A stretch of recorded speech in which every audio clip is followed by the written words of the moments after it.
Seigneur nous conduit ce matin, en ce jour de culte de Pentecôte, dans 2 Corinthiens chapitre 13, verset 13. C'est le Seigneur Jésus qui parle au travers de son serviteur Paul. Il dit que la grâce du Seigneur Jésus-Christ, l'amour de Dieu et la communication ou la communion du Saint-Esprit soit avec vous tous. Dites Amen. Amen. Alléluia. Est-ce qu'on peut répéter un peu ensemble? La grâce du Seigneur Jésus. La grâce du Seigneur Jésus.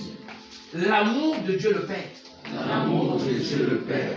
La communion avec le Saint-Esprit. La communion avec le Saint-Esprit. Soit avec nous. Soit avec nous. Acclamez pour le Seigneur. Alors j'ai dit, mais Seigneur, pourquoi tu me dis que tu es un invité oublié? Il me dit, écoutez, quand nous prenons, il y a 3 choses importantes qui sont là.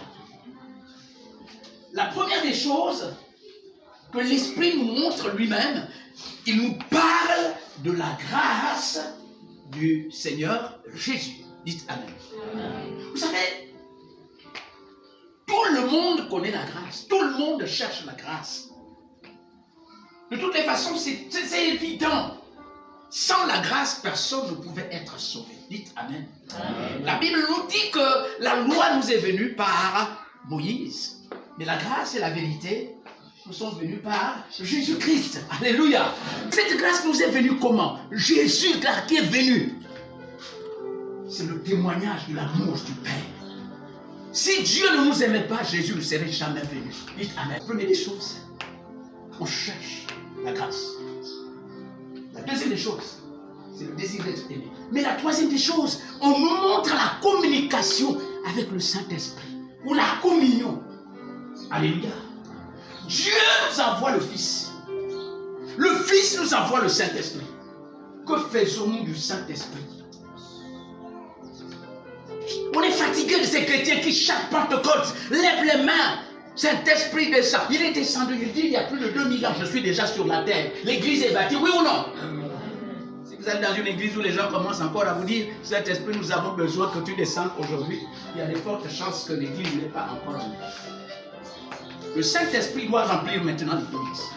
Mais la première personne qui n'a pas encore connu le contact, n'est pas encore rentrée dans la grâce et l'amour de Dieu, doit chercher à ce que le Saint-Esprit, en fait, vienne à lui. Mais le Saint-Esprit couvre déjà tout l'univers.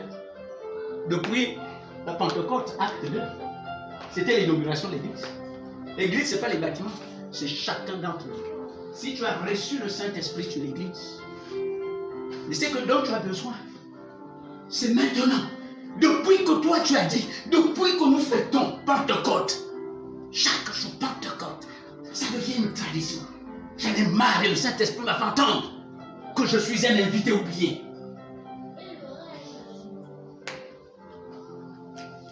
Invité oublié. Il y a même des assemblées où on ne veut même pas qu'on le cite. Il y a de ceux qui disent que c'est une force. Ce n'est pas une force. Le Saint-Esprit est Dieu. Amen. Mais depuis qu'il est venu, qu'est-ce que nous faisons du Saint-Esprit? Est-ce que nous sommes conscients que nous sommes sa demeure? La Bible dit, ne savez-vous pas que votre corps est le temple du Saint-Esprit? Et s'il est le temple, et qu'il demeure en nous bien-aimés, que tu ailles aux toilettes, il est là. À la cuisine, il est là.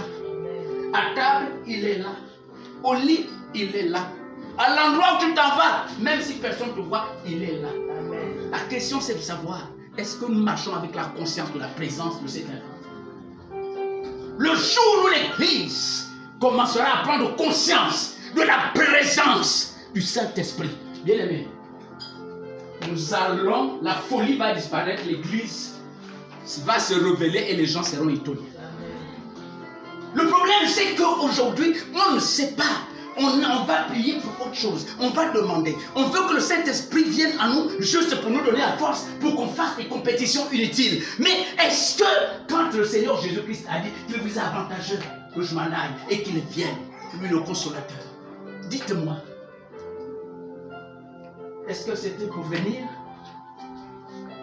juste pour une démonstration de capacité et de puissance? Non. La puissance, c'est quoi? La puissance, c'est quoi? On a dénaturé la puissance. La puissance, ce n'est pas toujours voir les gens tomber. La puissance, ce n'est pas toujours voir un pied qui était court, qui s'allonge. La puissance, ce n'est pas toujours voir le cancer disparaître. Oui, ça fait partie de la guérison parce que lui-même, le Seigneur, a dit que quand ces choses vont se passer, vous saurez que le royaume des cieux est proche. C'est vrai. Mais il y a plus que ça, au-delà des dons. Les gens aimeraient toujours rester dans 1 Corinthiens chapitre 12. Parlant des dons, c'est bon. Mais où sont ceux qui pensent aussi que l'invité qui est là nous parle à un travail? Il a des bénéfices. Il a des bonnes choses qu'il veut bien nous donner, comme le précise Galates 5, 20. Vous le savez, le Saint-Esprit est venu. Montrez-moi aujourd'hui ces gens-là qui savent, qu'on peut voir, on peut dire, le Saint-Esprit est présent. Et le témoignage ne sera... Vous savez, le diable peut imiter la puissance. Il fait même des grandes choses plus que ce que nous faisons dans le Seigneur. Dites Amen. Amen. Ah oui. Mais il y a une chose que le diable ne peut pas imiter, c'est le fruit. Amen. Le fruit de l'esprit. L'amour.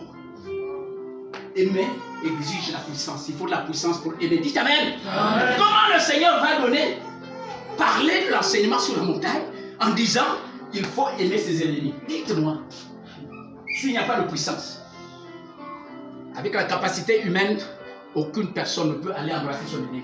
C'est la seule chose qu'il va faire pendant qu'il embrasse, il lui met un poignard. Non, mais c'est vrai. On est resté dans une église de la religion où l'invité, le Saint-Esprit est oublié. Où est l'amour, même à l'église? Le Saint-Esprit dit, c'est parce que je suis oublié. Combien le matin se lève ou le soir, ils disent, oh, cher Saint-Esprit, nous avons passé une très bonne journée. Ah, ça a été. Ah, si ce n'était pas toi, à tel endroit, tu sais, j'étais prêt à franchir. Merci beaucoup. Je m'endors, mais je sais que toi, tu veilles, tu es là. Merci. Je ne paye rien, mais grâce. Tu veilles sur moi.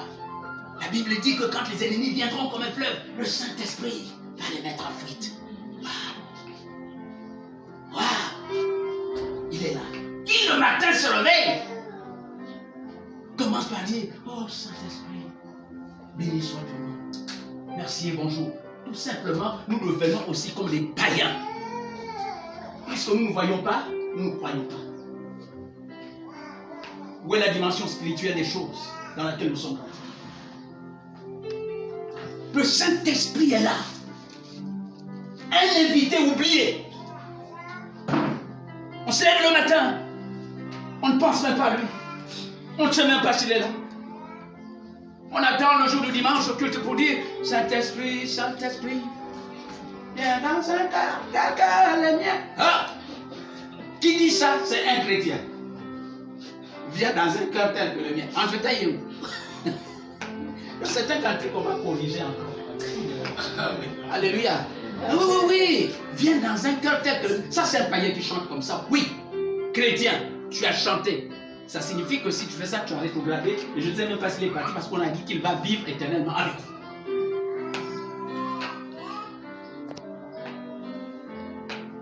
C'est ça. Et nous découvrons bien le Saint-Esprit, un invité oublié. Pentecôte aujourd'hui, c'est bien.